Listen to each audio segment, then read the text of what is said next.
I held the handwritten note, my daughter Emily's elegant script doing nothing to soften the message. Mom, please don't try to join us in Venice. Robert's parents are taking us to stay at Palazzo Contarini, and it's a very exclusive arrangement. It's just for the four of us. You wouldn't be comfortable with their level of sophistication. Love you. I glanced at the antique key sitting on my desk, its brass surface worn smooth from decades of use. The same key that opened the grand doors of Palazzo Contarini, my home for 20 years before I moved back to the States. My phone buzzed with a text from Robert's mother, Margaret. Emily told you about our Venice plans? So sorry you can't join. These exclusive properties are quite particular about guest lists. I smiled, remembering the extensive restoration I'd overseen on the palazzo's frescoed ceilings. The artisans had lived in the East Wing for 2 years, teaching me everything about Renaissance art while we worked.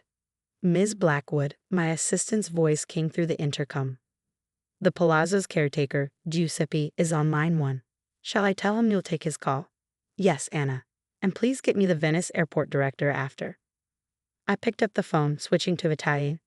Giuseppe. Come stai, old friend. Signora, there is a small problem. A family has somehow booked the palazzo through an agency. They claim to have exclusive access next month. Ah yes, my daughter and her in-laws. Tell me, is everything prepared as usual? Sai, Signora. Your private wing is ready, the art collection unveiled, and the gondolier service arranged. But these people, they are quite demanding. The mother-in-law insists on redecorating the blue salon for their stay. I thought of Margaret, who collected reproduction Renaissance art and claimed to be an expert. No changes to the salon, Giuseppe. And please ensure my mother's portrait remains in place above the fireplace. Of course, Signora. Will you be joining them? Oh yes, I said, watching my email ping with their confirmed booking details. Though they don't know that yet. After hanging up, I opened the elegant invitation I'd been holding onto. The Venice Biennale Committee was honoring me for 20 years of arts patronage and historical preservation. The ceremony would be held at, of all places, Palazzo Contarini. My phone lit up with Emily's message. Mom, Robert's parents are so excited. They say this palazzo is impossible to book. Only the most sophisticated people ever get to stay there. I looked at the photos on my wall. Emily at age 6, painting in the palazzo's garden. She had loved it there before status and social climbing became her focus. Before Robert's family convinced her that old money was the only acceptable kind. The intercom buzzed again. Ms. Blackwood, the Contarini Foundation board members are asking about next month's art acquisition meeting. Tell them we'll hold it as planned, I replied. The palazzo's main gallery should be perfect. I pulled up the security camera feeds on my laptop, watching the palazzo's current visitors admire my art collection. 20 years of carefully curated pieces, each with its own story. Stories my daughter used to love hearing. My phone rang, Robert's father this time. Sandra? Listen, no hard feelings about the Venice trip. It's just that these sorts of places have certain standards. You understand. I watched through the camera as a tour group admired the Titian I'd restored last summer. Oh, I understand standards very well, James. How's the agency handling your booking? Bit of a hiccup, actually. They're saying something about the owner's approval being needed for any changes Margaret wants to make. Quite inconvenient. Don't suppose you know anyone in the Venice property circuit? I smiled, fingering the ancient key. I might have a few connections. Really? I thought you'd never been to Venice. There's quite a lot you don't know about me, James.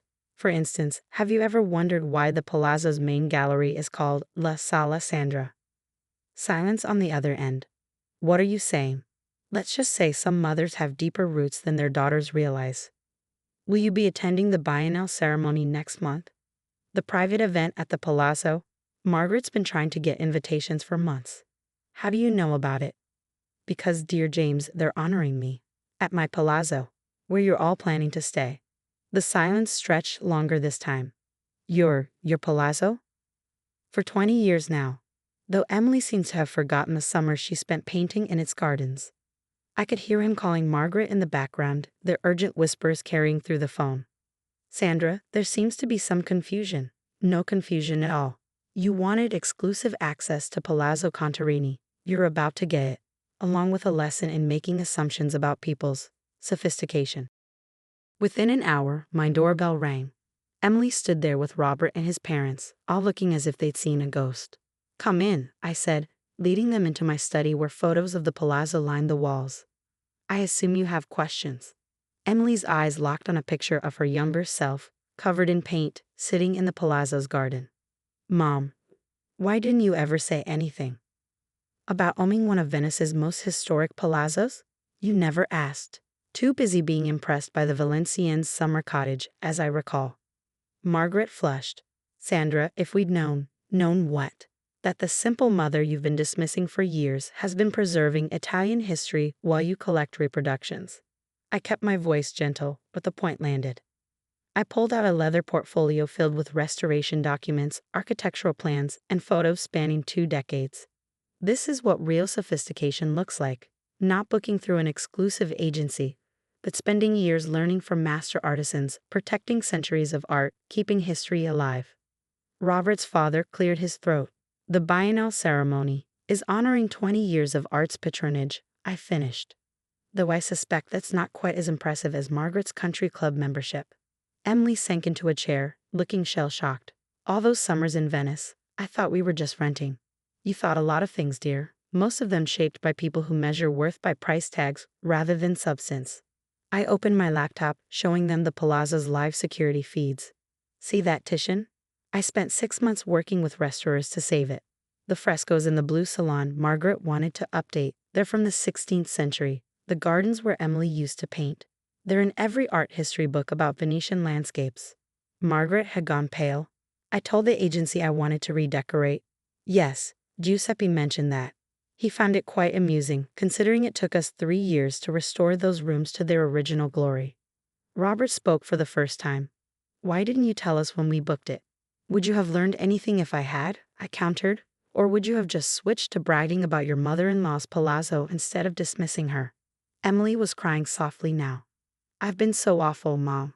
So caught up in trying to impress everyone. The palazzo has that effect on people, I said.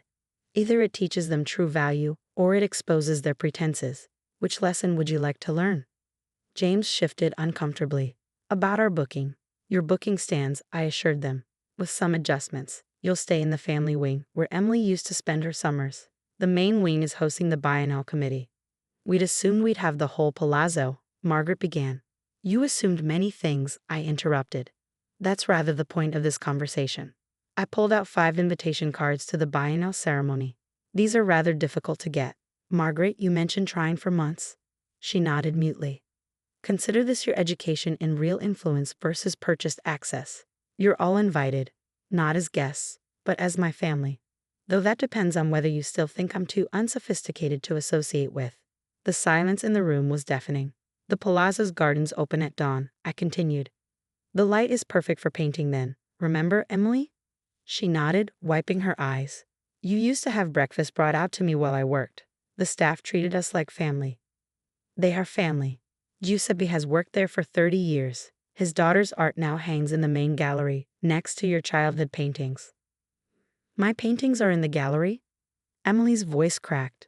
In La Sala Sandra, named by the staff, though not for the reasons you all assumed. I stood up, walking to the window. So shall we discuss your Venice plans? The real ones this time? 3 weeks later, we stepped off my private water taxi onto the palazzo's marble steps.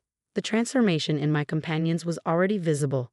Gone were Margaret's ostentatious designer logos, and James's booming pronouncements about exclusive access. Emily clutched my arm as we entered the grand foyer. I forgot how beautiful it is, she whispered. How did I ever take this for granted? Giuseppe appeared, greeting me with warm embraces and rapid Italian. I watched my daughter's face as she recognized him. Piccola Emily, he exclaimed. You have returned to paint our gardens again. She smiled, tears in her eyes. You kept my old easel? In its same spot, Signorina. The morning light still waits for you. Over the next few days, I watched them all rediscover the palazzo, not as tourists this time, but as family. Margaret abandoned her plans for redecorating, instead spending hours learning about the authentic Renaissance pieces from our resident art historian. James stopped talking about exclusive access and started asking questions about preservation techniques. I found him one evening in deep conversation with our restoration team, genuinely fascinated by their work. But it was Emily who underwent the most profound change. Every morning, she was in the garden with her paints, just like when she was young. Her Instagram posts about luxury travel were replaced by thoughtful sketches and stories about the palazzo's history. The night before the biennial ceremony, we gathered in the blue salon, the room Margaret had once wanted to modernize. Now she sat quietly, admiring the original frescoes with new understanding. "Mom," Emily said, looking at my mother's portrait above the fireplace. "Grandma would have loved knowing you preserved all this. She's the one who taught me that true sophistication isn't about ownership, it's about stewardship," I replied. "This palazzo doesn't belong to us. We belong to it." Robert squeezed Emily's hand. "I'm sorry we ever made you feel like you needed to prove yourself to us.